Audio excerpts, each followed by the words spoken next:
மக்கள் வந்து ஒரு பதட்டத்துல பயத்துல இருக்கிறாங்க. என்ன நடக்கும், எப்படி நடக்கும், அதுக்கு என்ன காரணம், போதைகள். ஒட்டுமொத்தமும் அந்த கூட்டணிக்குள்ள 26 கட்சிகள் இருக்கக்கூடிய அந்த கூட்டணியில அவர்களுக்கும் அந்த அதிருப்தி இருக்கிறது. எடுத்து உடனடியாக தீர்வு காணக்கூடிய, ஏன்னு சொன்னால் அதுல நிறைய பேர் கட்சிக்காரங்க மாட்டியிருக்கிறாங்க. கட்சிக்காரங்களே இருக்கிறதுனால ஒன்றையும் செய்ய முடியல. ஓட்டுக்காக மட்டும்தான் எங்களை தேடி வருவார்களே தவிர, ஓட்டு முடிந்த பிறகு அது பதவி கொடுப்பதாக இருக்கட்டும் அல்லது ஓட்டு அவர்களுக்கு செய்யக்கூடிய சலுகைகளாக இருக்கட்டும், அது மெயின்லைன் சர்ச்சஸ் தான். அண்ணன் பீட்டர் அல்போன்ஸ் அவருடைய வீட்டில் போய் முறையிடும் பொழுது அவர் சொன்ன ஒரு கருத்தை கடந்த 3 வருஷமா நான் போராடிட்டு இருக்கிறேன், இதுவரைக்கும் எந்த மீடியாலையும் வெளியில கொண்டு வர முடியல, கொண்டு வர மாட்டேன்றாங்க. அதற்கு ஆதாரங்கள் இருக்கிறது. அது தக்க நேரத்தில் அந்த வீடியோ வெளியிடப்படும். நீங்க சொல்லக்கூடிய எந்த கோரிக்கையும் முதலமைச்சருடைய அலுவலகத்துக்கு நாங்கள் கொண்டு போனால் முதலமைச்சரை சுற்றி இருக்கக்கூடியதான செக்ரட்டரியில, PA மார்க்கில் எல்லாருக்கும் சம பங்கு இருக்கணும். அப்ப திராவிட மாடல்னா எல்லாருக்கும் எல்லாமானதான் திராவிட மாடல். அப்ப எல்லாருக்கும் எல்லாம் என்று சொன்னால் எங்களுடைய உரிமை எங்கே போனது, பங்கு எங்கே போய்விட்டது, உரிமை எங்கே போய்விட்டது? இன்றைக்கும் நாங்கள் போய் நிற்கும் பொழுது எங்களை எதற்காக நீங்கள் ஒதுக்குகிறீர்கள்? இன்னைக்கு எங்களெல்லாம் தேர்தல் நேரத்தில் பிஜேபி வரான்னு சொல்லி பிஜேபியை காமிச்சு நீ போயிடாத, போனா அவனை பிடிச்சிக்குவான்னு சொல்லி எங்களை உள்ளுக்குள்ள போட்டு அடிக்கிறதோட எங்களை வெளியில தள்ளினார்கள். 2 ஆண்டு திமுகவோடு நாங்கள் நெருங்கி பழகி இருந்தோம். ஆனால் திமுக எங்களை அவமரியாதை செய்து தமிழ்நாடு ஒருங்கிணைந்த கிறிஸ்தவ கூட்டமைப்பின் பொதுச் செயலாளர் டாக்டர் பேராயர் மேசக் ராஜா அவர்கள், வணக்கம் சார். வணக்கம் சார். சார், தொடர்ந்து எதிர்கட்சி சார்பில் சட்டம் ஒழுங்கு சரியில்லை அப்படின்னு குற்றச்சாட்டு வச்சுக்கிட்டே இருந்தாங்க. அன்புமணி அவர்களும் 8000 கொலைகள் அளவுக்கு நடந்திருக்கு அப்படின்னும் சொல்லியிருந்தாரு. எடப்பாடி அவர்களும் நேற்று கூட கொலைகளும் தலித்துகளின் மீதான வன்முறைகளும் அதிகமாக இருக்குது அப்படின்னு சொல்லிட்டே இருக்காங்க. ஆனால் திமுக சார்பில் நாங்கள் அதுக்கான எல்லா சட்ட நடவடிக்கைகளும் எடுத்துகிட்டு தான் இருக்கோம். தொடர்ந்து கைது நடவடிக்கை இருக்குது, என்கவுண்டருமே அதிகமாக பண்ணியிருக்கோம் அப்படின்றாங்க. ஸோ இதுக்கு மேலே ஒரு அரசாங்கம் என்ன பண்ணுவோம்? இல்லை சார், இப்போ ஒரு கைது நடவடிக்கை, இப்போ லாஸ்ட் தூத்துக்குடி விளாத்திக்குளத்தில் ஒரு பெண் பிள்ளையை வந்து இயற்கை உபாதை கழிக்க சென்ற ஒரு பெண் பிள்ளை அங்கே கொடூரமாக கற்பழிக்கப்பட்டு கொலை செய்யப்படுகிறாள். அது எல்லாருக்கும் தெரிந்த ஒரு சம்பவம். எத்தனை நாள் ஆகிவிட்டது, இன்றும் கைது செய்யாமல் இருக்கிறார். எப்படி நீங்கள் உடனடியாக கைது செய்கிறார் என்ற அந்த இதே தவறு தான். ஏனென்றால் சட்டம் ஒழுங்கு இன்றைக்கு வந்து ஆட்சி யார் செய்தாலும் சரி, அது திமுக ஆட்சியாக இருந்தாலும் அதிமுக ஆட்சியாக இருந்தாலும், யார் ஆட்சி செய்தாலும் மக்களுக்கு பாதுகாப்பு இருக்க வேண்டும். அப்படிப்பட்ட ஒரு ஆட்சியை தான் மக்கள் விரும்புவார்கள். இன்றைக்கு மக்களுக்கு கடந்த 11ஆம் தேதி தினமலர் பேப்பர்ல வந்திருக்குது, 8000க்கு மேற்பட்ட கொலைகள் கடந்த 5 ஆண்டுகளில் நடந்திருக்கிறது. அதுல 1900க்கு மேற்பட்ட கொலைகள் வந்து பெண்களை சார்ந்தது, 300 சில்லற கொலை வழக்கு குழந்தைகளை சார்ந்தது. அப்ப இப்படிப்பட்டதான மக்கள் வந்து ஒரு பதட்டத்துல பயத்துல இருக்கிறாங்க.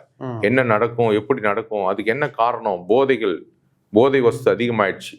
அவங்களால வெளியில போயிட்டு ஒரு பிள்ளை வந்து ஸ்கூலுக்கோ கல்லூரிக்கோ வேலைக்கோ போயிட்டு திரும்பி வர்ற வரைக்கும் அந்த பெற்றோருடைய நிலைமை வந்து மிக கவலைக்குரியதாக இருக்கிறது.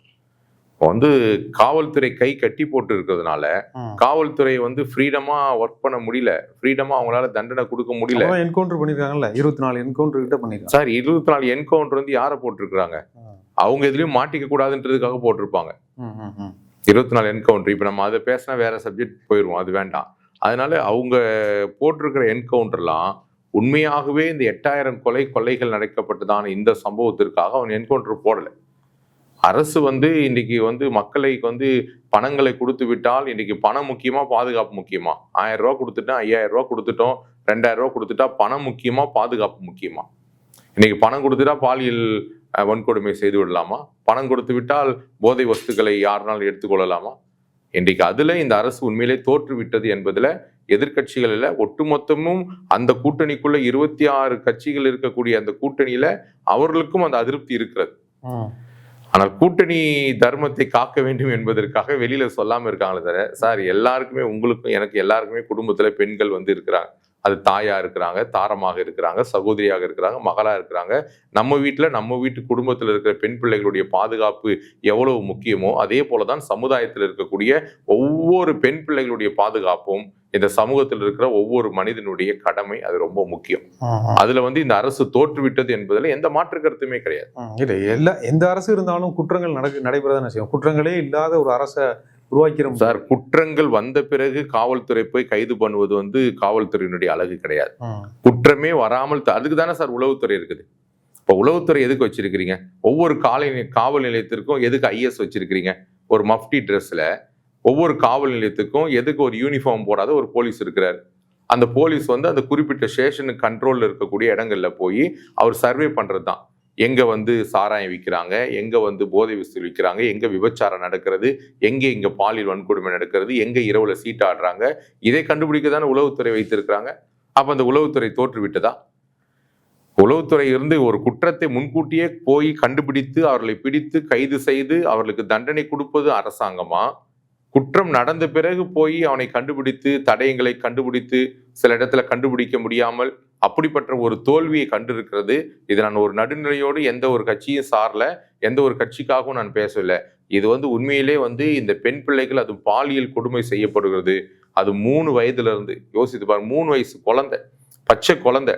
அந்த 3 வயசு குழந்தையில இருந்து இன்றைக்கு 80 வயசு வாக்கிங் போன பாட்டியை முதற்கொண்டு இன்றைக்கு அந்த அளவுக்கு ஒரு கொடூரமான ஒரு தமிழ்நாட்டுக்குள்ள நாம் இருக்கிறோமா என்று சொன்னாலே அது ஒரு காலத்துல வெளிநாடுகள்ல மேலை வட இந்தியாவில் கேள்விப்பட்ட சம்பவம் இன்னைக்கு தமிழ்நாட்டுக்குள்ளே நடந்து கொண்டிருக்கிறது.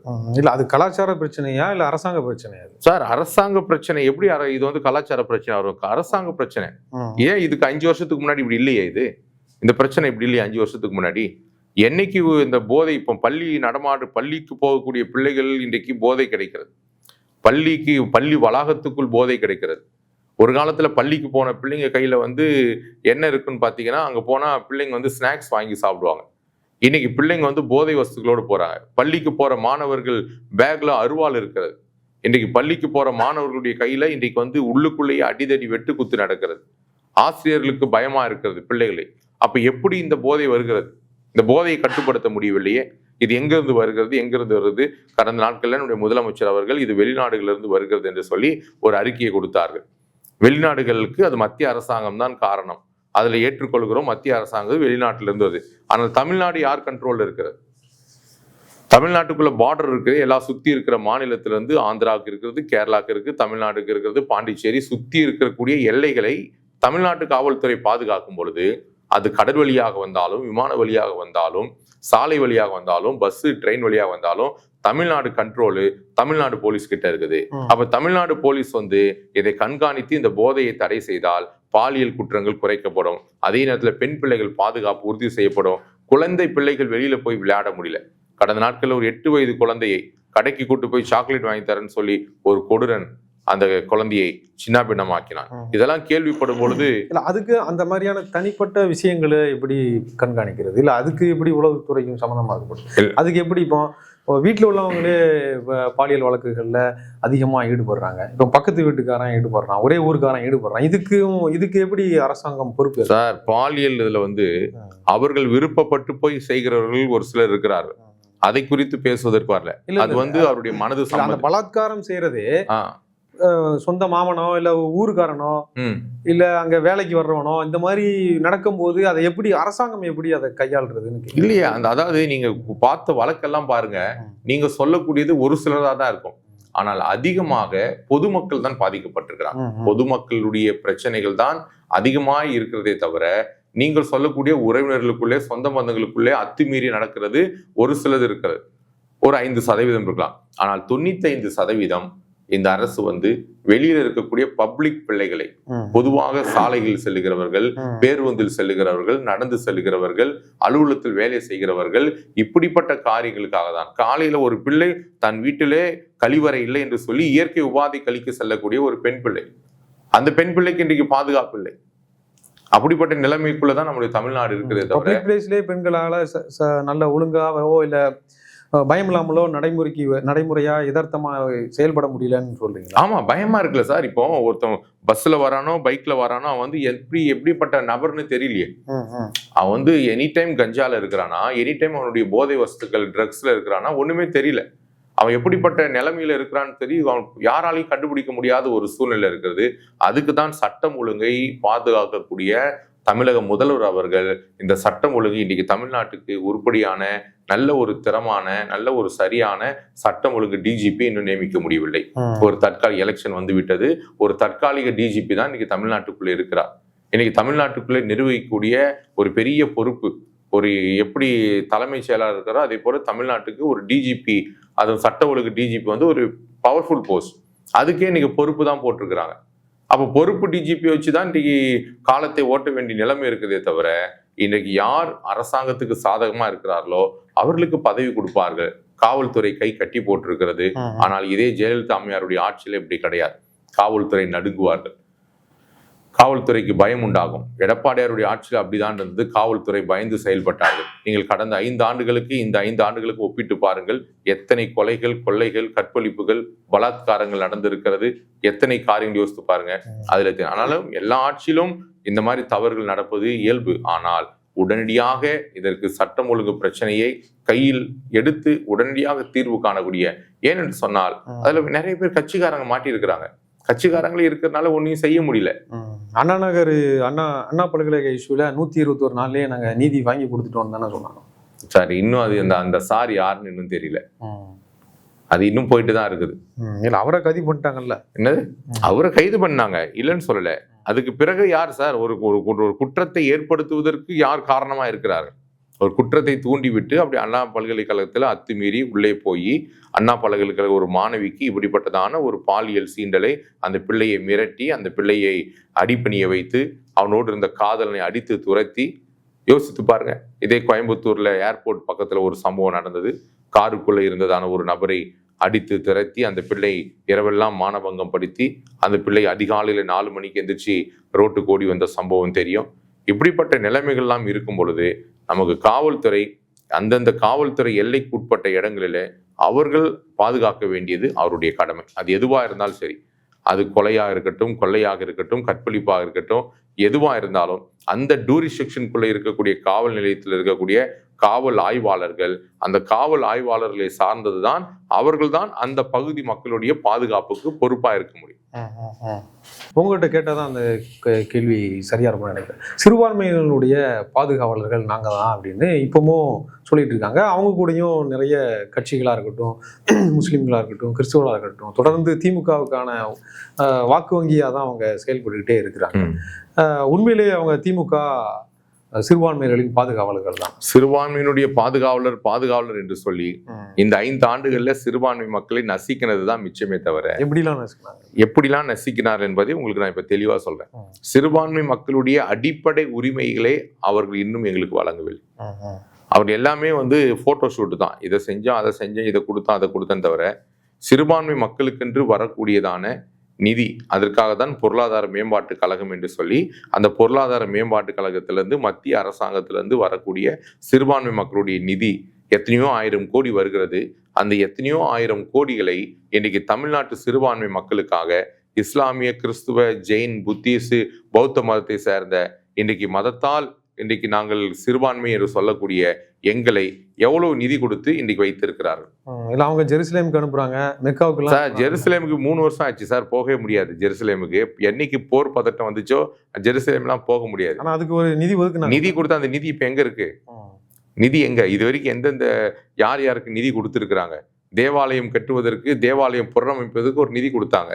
தேவாலயத்தை ஆல்ட்ரேஷன் பண்ணலான்னு சொல்லி ஒரு 6 கோடி ரூபாய் ஒதுக்குனாங்க. 6 கோடி 30 லட்சம் நம்ம ஒதுக்குனாங்க கடந்த சட்டசபையில. ஒரு தேவாலயத்தை புனரமைக்கு தமிழ்நாட்டுல எத்தனை தேவாலயங்கள் இருக்கிறது? தமிழ்நாட்டுக்குள்ள எத்தனை தேவாலயங்கள்ல ஜனங்கள் வழிபட்டு கொண்டிருக்கிறார்கள்? அப்போ ஒரு 2-3 தேவாலயத்தை 5 தேவாலயத்தை புனரமைச்சுட்டா ஒட்டுமொத்த தமிழ்நாடு பிரச்சனை தீர்ந்துருமா? இதே சிறுபான்மையினுடைய பாதுகாப்பு என்று சொல்லக்கூடிய அன்றைக்கு அதிமுக ஆட்சியிலிருந்து இப்தாருக்கு இன்றைக்கு தொடர்ந்து அன்றைக்கு கொண்டு வந்த அந்த இப்தார் நோன்பை ஜெயலலிதா அம்மையார் தான் இன்றைக்கு வரைக்கும் அதை கடைபிடித்து கொண்டு அதிமுக சார்பாக ஒரு கட்சி எடுத்து நடத்தக்கூடிய இப்தார் நோன்பு ஏடிஎம்கே சார்பாக தான் நடந்து கொண்டிருக்கு. கஞ்சி இன்னைக்கும் அந்த இப்தார் நோன்புக்கு கஞ்சிக்கு அரிசி கொடுக்கக்கூடிய ஒரு திட்டத்தை கொண்டு வந்தது அதிமுகவுடைய அரசாங்கம். இன்றைக்கும் அவங்க கொண்டு வந்ததுதான். அதே போல கிறிஸ்துமஸ் விழாவை முதலாக கொண்டு வந்தது ஜெயலலிதா அம்மையார் தான். கிறிஸ்துமஸ் விழாவை கொண்டு வந்து கட்சி சார்பாக, மற்றவர்கள் எல்லாம் மற்றவர்கள் நடத்தும் போது இவர்கள் விருந்தினராக போவார்கள். ஆனால் கட்சி சார்பாக நடத்தக்கூடியது இன்றைக்கு அதிமுக தான். இப்தாரும் சரி கிறிஸ்துமஸும் சரி கட்சி சார்பாக நடத்துகிறார். சிறுபான்மை அதிமுக கட்சி இல்ல திமுக அந்த மாதிரி கட்சி சார்பா இல்ல. திமுக யாருன்னா ஒரு இயக்கம் நடத்துவார்கள், மற்றவர்கள் யாரும் நடத்துவாங்க, இதுல அவங்க போவார்கள். ஒரு கிறிஸ்துவ அமைப்பு நடத்தும், அதுல போய் கலந்து கொள்வார்கள். ஆனால் இதுல அப்படி கிடையாது. இவங்களே இவங்களுடைய கட்சி சார்பாக இவங்க பணங்களை செலவு செய்து நடத்தி அதுல இருக்கக்கூடிய சிறுபான்மை மக்களுக்கு நலத்திட்ட உதவிகளை செய்து அவர்களை மகிழ்வித்து அவர்களுக்காக ஒரு விழாவை எடுக்கிறார்கள். சிறுபான்மை மக்களுடைய பாதுகாப்பு என்று சொன்னால் இன்னைக்கு மத சுதந்திரம் தான் ஒரு பாதுகாப்பு. இன்னைக்கு அடிப்படையாக ஒரு கிறிஸ்துவ மக்களுடைய மத சுதந்திரம் பறிக்கப்பட்டு விட்டது. ஆர்டிகல் 25A பிரகாரமாக அவருடைய மதத்தை வழிபடுவதற்கு எல்லாருக்கும் சம உரிமை உண்டு. ஆனால் இன்றைக்கு எங்களால ஃப்ரீடமா இன்னைக்கு வர்ஷிப் பண்ண முடியல. அது திமுகனாலதானா? திமுகனால அதற்கு அவர்கள் போட்ட சட்டங்கள். அவர்கள் 1997ஆம் ஆண்டு கருணாநிதி அவர்கள் முதலமைச்சராக இருக்கும் பொழுது கொண்டு வரப்பட்ட கட்டிட விதிகள், பஞ்சாயத்து கட்டிட விதிகள்ல அந்த சட்டம் என்ன சொல்லுகிறது சொன்னால், அவர்கள் சொந்த இடங்கள்ல நீங்கள் தேவாலயம் நடத்த வேண்டும் என்றால் மாவட்ட ஆட்சியரிடத்துல அனுமதி வாங்க வேண்டும் என்று. ஆனால் அனுமதிக்கு போனால் அனுமதி கிடைப்பதில்லை. அதனால இன்னைக்கு பெரிய தேவாலயங்கள் எல்லாம் பூட்டப்பட்டிருக்கிறது.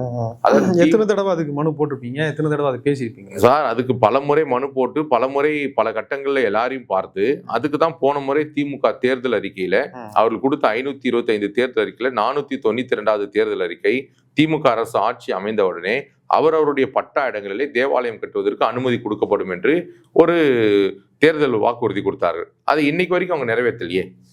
அந்த தேர்தல் வாக்குறுதியாவே இருக்கிறது தவிர அடுத்த தேர்தல் வாக்குறுதி தயாராகிவிட்டது. நாங்கள் கேட்பதெல்லாம் சுயாதீன திருச்சபை. நாங்கள் இருப்பது சுயாதீன திருச்சபை. மெயின்லைன் திருச்சபையை ஒரு மெயின்லைன்ல இருக்கக்கூடிய கத்தோலிக்க திருச்சபையோ, தென்னிந்திய திருச்சபையோ, மெத்தடிஸ்ட் திருச்சபையோ, பேப்டிஸ்ட் திருச்சபையோ அல்லது சால்வேஷன் ஆர்மி இப்படிப்பட்ட மெயின் லைன்ல இருக்கக்கூடிய திருச்சபை குறித்து நான் பேசவில்லை. அவருடைய கட்டமைப்பு எல்லாம் சரியாக இருக்கிறது. ஆனால் புராட்டஸ்டன்ட் என்று சொல்லக்கூடிய சுயாதீன திருச்சபை இருக்கக்கூடிய எங்களை போல பேராயர்கள் நாங்கள் ஒரு பெரிய பேராயத்தை நடத்துகிறோம். செஃபி என்று சொல்லி ஒரு பெரிய பேராயத்தை தமிழ்நாடு முழுவதும் 5000க்கு மேற்பட்ட ஆயர்கள் எங்களோடு இருக்கிறார்கள். 28 பேராயர்கள் எங்களோடு இருக்கிறார்கள். இப்படி இருக்கக்கூடிய ஆங்காங்கே இருக்கக்கூடிய சுயாதீன திருச்சபையினுடைய உரிமைக்காக நான் பேசிக் கொண்டிருக்கிறேன். ஏனென்று சொன்னால் சுயாதீன திருச்சபை தான் இன்றைக்கு ஓட்டுல அதிக மக்கள் வைத்திருக்கிறார். எவ்வளவு பேர் இருப்பாங்க இன்னைக்கு சுயாதீன திருச்சபை? நீங்கள் ஒட்டுமொத்தம் பாத்தீங்கன்னா கோடிக்கணக்கான மக்கள் இன்னைக்கு சுயாதீன திருச்சபையில் தான் இருக்கிறாங்க. மெயின்லைன் சபைகளை தாத்தா, அப்பா, புள்ள இப்படிதான் வருவாங்க. நியூ கன்வென்ஷன் புதிதாக வரக்கூடிய கிறிஸ்துவ மக்கள் எல்லாம் எங்களை போல சுயாதீன திருச்சபையில வந்துதான் அங்கத்தினரா இருக்கிறார்கள்.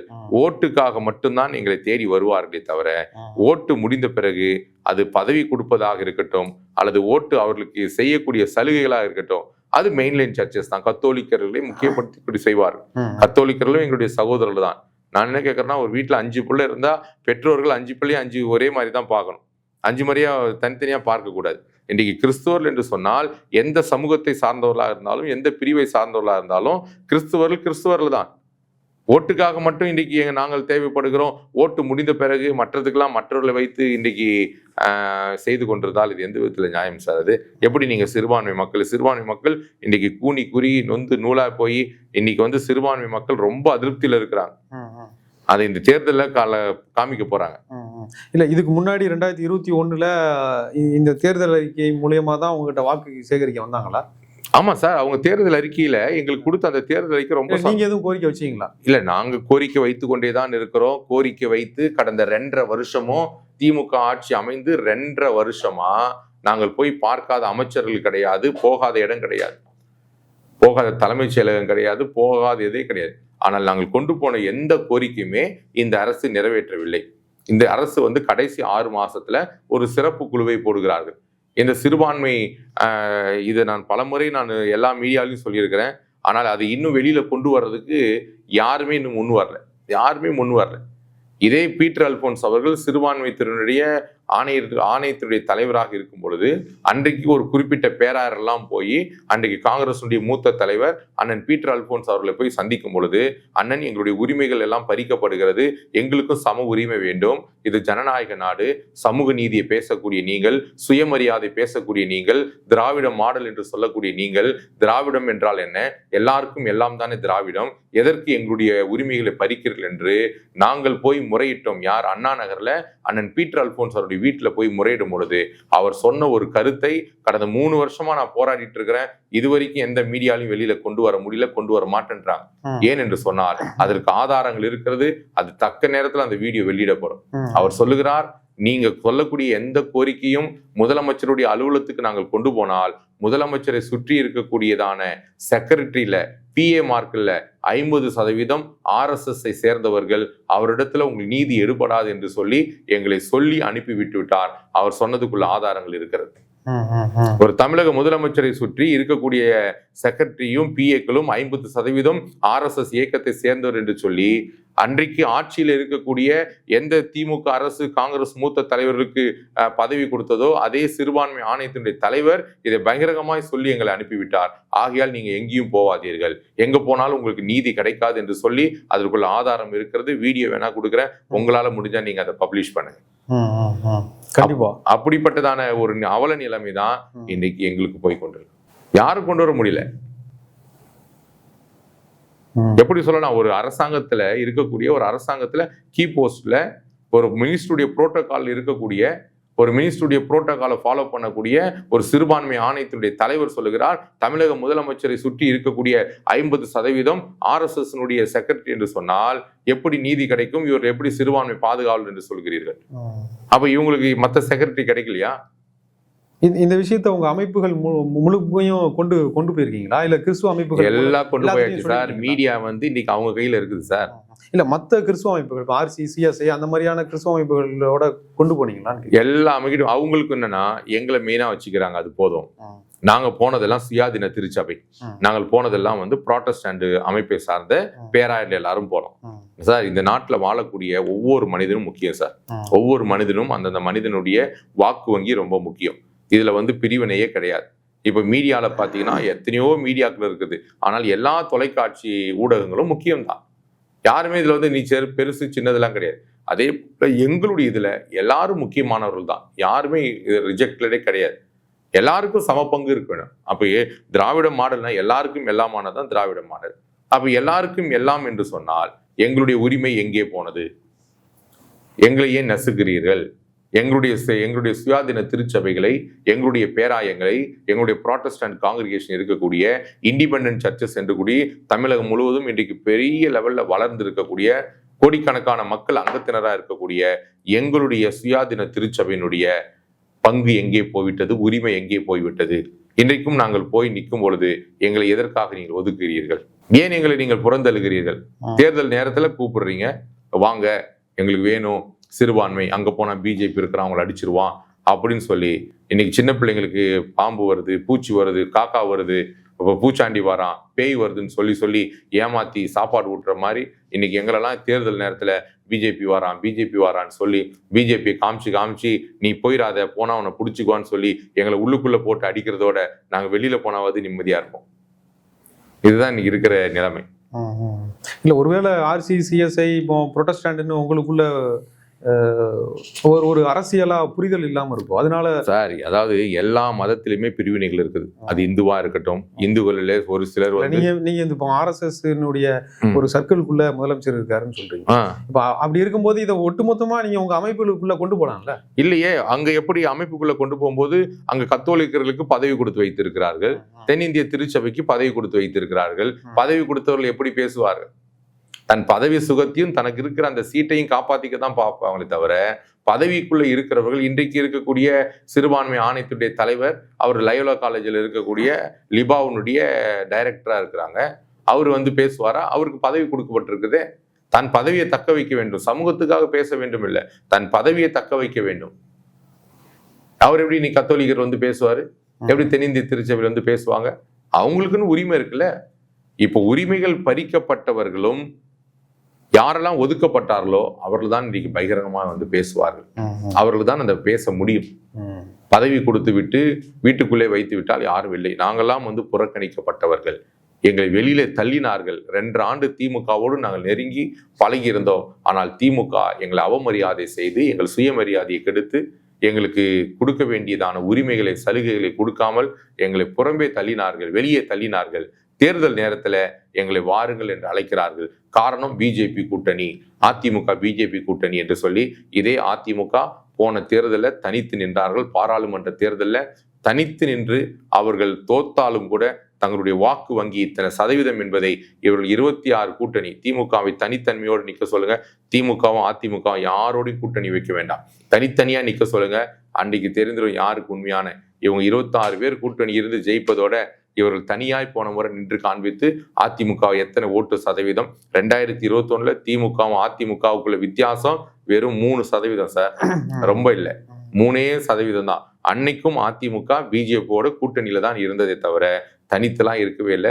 பிரதான எதிர்கட்சியாக 77 இடங்களை 75 இடங்களை பிடித்து பிரதான எதிர்கட்சி என்ற ஒரு அந்தஸ்துக்கு வந்ததே ஒரு பெரிய, அது வந்து 10 ஆண்டுகள் கழித்து. ஆனால் ஒரு சில காலகட்டங்களில் திராவிட முன்னேற்ற கழகமே எதிர்கட்சியினுடைய அந்தஸ்துக்கு வராமல் இருந்ததை நீங்கள் தெரியும். ஒரு முறை நம்முடைய விஜயகாந்த் சார் அவர்கள் எதிர்கட்சி தலைவராக வந்தார்கள். அன்றைக்கு திமுக எங்கே போனது என்று உங்களுக்கு நன்றாக தெரியும். ஆனால் 10 ஆண்டுகளில் இவர்கள் பல விதமான தோல்விகளை சந்தித்திருந்தாலும் எதிர்கட்சி என்ற அந்தஸ்துக்குள்ளே இவர் வந்து நிற்கிறார் என்று சொன்னால் மக்கள் இவர்களை ஏற்றுக்கொண்டிருக்கிறார்கள். மக்களுக்கு தேவைப்படக்கூடிய எல்லாருடைய உணர்வுகளை புரிந்து கொள்ளக்கூடிய ஒரு அரசு இருக்குமானால் அது திராவிட முன்னேற்ற கழகம் அல்ல, அனைத்து இந்திய அண்ணா திராவிட முன்னேற்ற கழகம் தான். அனைத்து சமூக மக்களையும் அரவணைத்து அழகாக கொண்டு போகக்கூடிய ஒரு மாபெரும் தலைவர் அண்ணன் எடப்பாடியார் என்பதை நான் சொல்வதில் மற்றற்ற மகிழ்ச்சி அடைகிறேன். ஓகே சார், உங்களுடைய கருத்துக்களை மிக தெளிவாக முன் வச்சதுக்கு ரொம்ப நன்றி சார். Thank you sir, thank you.